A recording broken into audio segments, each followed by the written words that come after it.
Hi, I am Tracy Freeman. I'm a licensed marriage family therapist in California, as well as the clinical director and founder of Whole Health Counseling.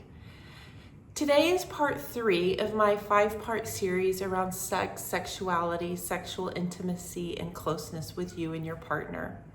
And today I want to talk about how to prioritize sex. Often I hear couples say, we want it to happen, it's not happening, we are missing this spontaneity, this surge of desire, all those things that feels like if a light switch went on, our sex life would be great, but somehow the light switch is turned off and we don't know how to turn it back on. A starting place is no comparisons or should about what is right for you and your partner. I get this question often. How frequently are other people having sex? And I love the question. And my answer is, well, how frequently are you having sex and does that work for you? Our sexual libido, our sexual drive, our sexual intimacy and connection definitely varies over time, right? When we're younger, we show up in a different way than when we're 50, 55, or 60, right? What influences our frequency? Is it our job? Is it our children? Is it our aging parents?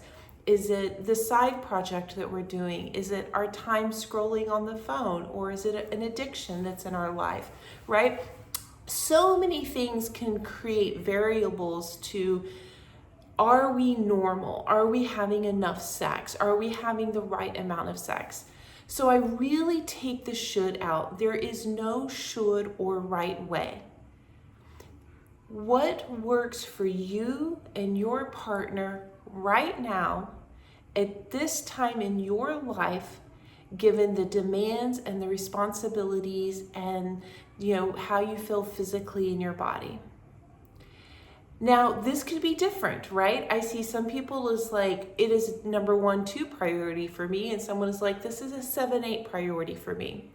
This is a real honest discussion. Where does sex and sexual intimacy and connection fall on my hierarchy of needs and my hierarchy of wants?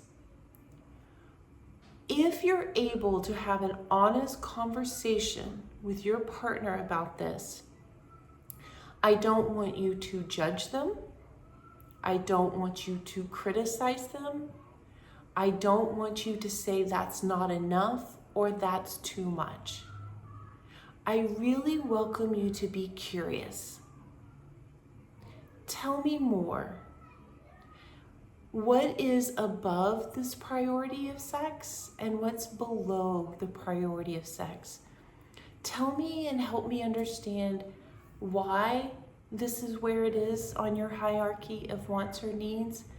Help me understand why you feel this way. Be curious. If your partner's actually going to share with you their own desire, their desire for frequency, or their desire for what feels good to them, by being open, being curious, accepting that, you're creating safety and trust. People often already feel embarrassed, ashamed, afraid, judged, critical, if they're going to open up and be vulnerable about what they're thinking around sex. So I say, lead with curiosity, lean in with compassion, and talk about it. But sex and a good sex life, and that is not just about frequency, right? That is about pleasure. That is about connection. That is about physical desire, energy, right? It is about feeling desired. It could be whatever it wants to be for you, but are you enjoying it? Or is this something you're doing for the sake of doing it? Is this something you actually want? Or is this something that you're doing to prevent an argument or to make your partner happy?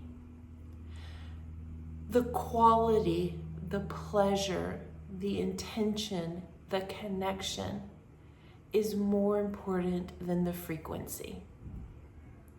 So think about that to yourself. What is our sex like? How could I be more excited or more intentional or enjoy it more?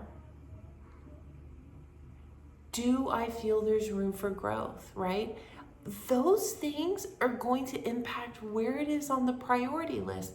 If I am not having sex that I want to have, I promise you there's a list of things that are more important than it. If I'm having the connection and the satisfaction and the closeness that I want, I'm gonna bump that sex up on the priority list, right? So it's not about frequency. It is about many, many other things, the context, the full picture. So when something is a priority for you, whether it's high or low on the list, I want you to think about, how do I nurture it? How do I put energy into it? How do I take care of it, right? Again, there's no on-off switch for sex. It's like, okay, I'm ready, let's go. Maybe for some people, I take that back. But for the average person, no, right? So when you have a job, when you have kids, when you have a house, when you have pets, when you have best friends, right? When you play on a sports team or pickleball or soccer, right? What do? You do things to prepare for it. You do things to take care of it. You do things that show you're interested in it, right? You spend time on it. You spend energy on it. You show people that you care. You show up to your kids' games on time. You go to the gym, right? You don't come into work 3 hours late every day and go, oh well, whatever. Most people I know care about their work. They care about the quality of their work. They care about what people think about their work. Same things when raising kids. You've got to feed them, bathe them, clean their clothes, change their diapers, do their homework with them.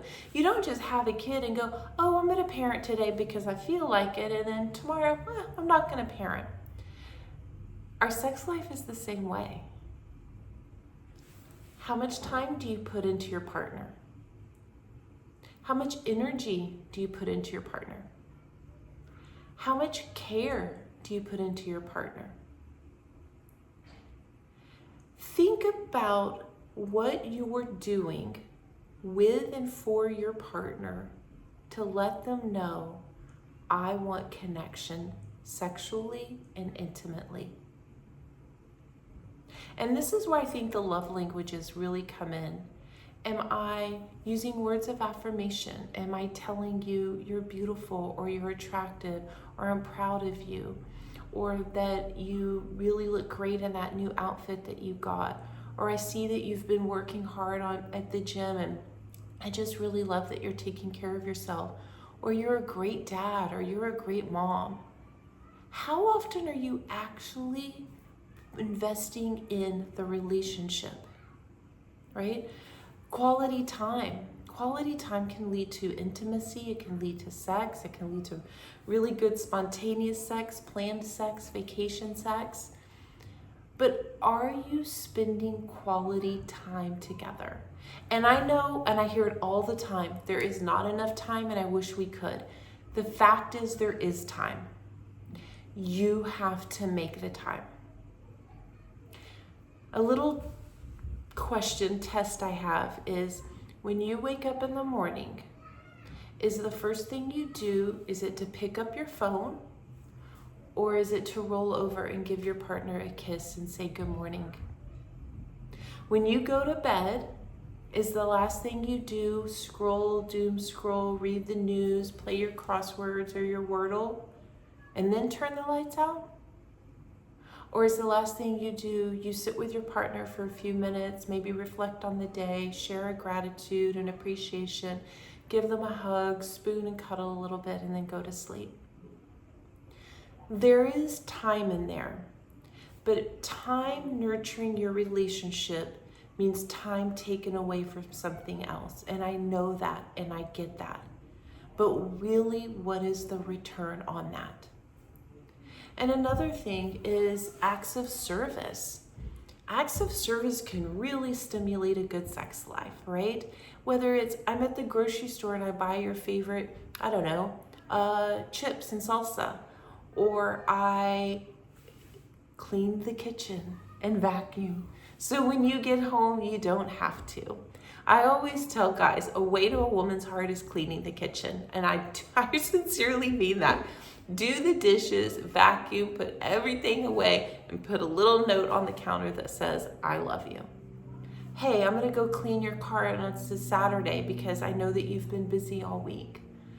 There's so many acts of service. I could just do your laundry. I could pick up your dry cleaning. But this is an investment in care in something that is a priority to you. When we don't feel like sex is a priority, or we're not taking it seriously as a priority, it is very hard to expect your partner to show up and be excited and feel connected and feel sexy if neither one of you have invested in it. So I hope there's some good takeaways today, some questions that you can ask yourself, which is, how do we have pleasurable, connective, good, happy, joyful, sexy sex? But what am I doing it? What am I doing to make it a priority? How am I taking care of this part of our relationship?